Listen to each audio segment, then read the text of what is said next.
أعوذ بالله من الشيطان الرجيم.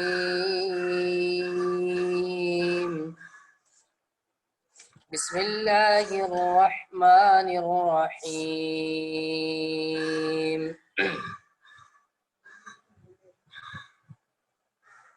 ومثل الذين كفروا كمثل الذي ينعق بما لا يسمع إلا دعاء ونداء صم بكم عمي فهم لا يعقلون.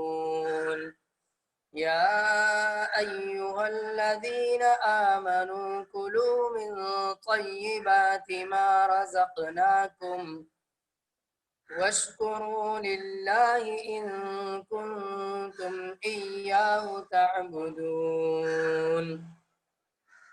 إنما حرم عليكم الميتة والدم ولحم الخنزير وما أهل به لغير الله فمن اضطر غير باغ ولا عاد فلا إثم عليه إن الله غفور رحيم. إن الذين يكتمون ما أنزل الله من الكتاب ويشترون به ثمنا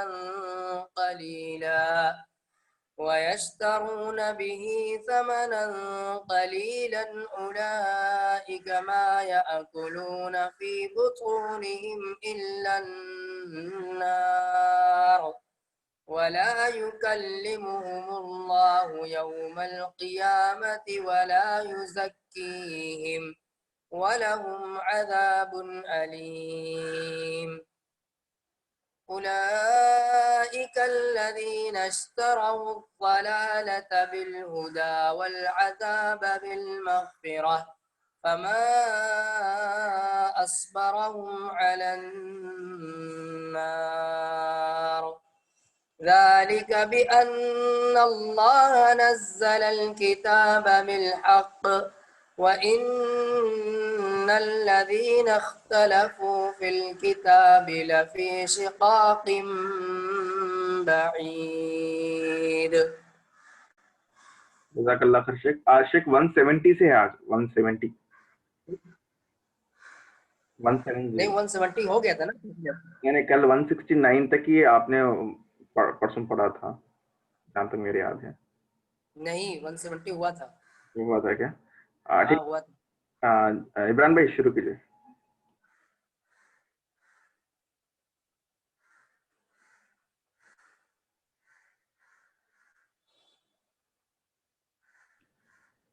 تفسیر میں 170 سے شروع کر رہا ہوں. ٹھیک ہے ٹھیک ہے. اعوذ باللہ من الشیطان الرجیم بسم اللہ الرحمن الرحیم.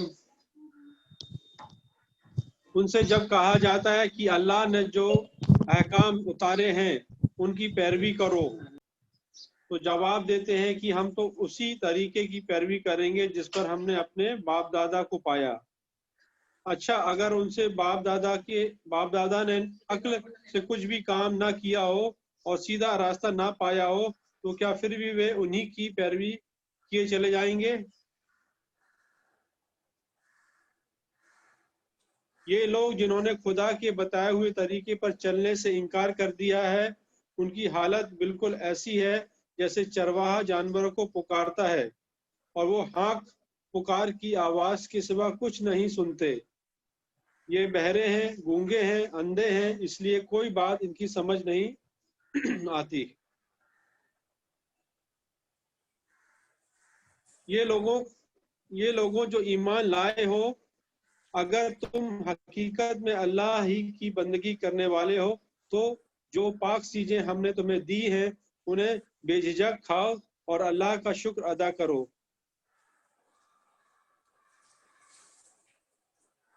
اللہ کی طرف سے اگر کوئی پابندی تم پر ہے تو وہ یہ ہے کہ مردار نہ کھاؤ, خون سے اور سور کے گوشت سے بچو اور کوئی ایسی چیز نہ کھاؤ جس پر اللہ کے سوا کسی اور کا نام لیا گیا ہے.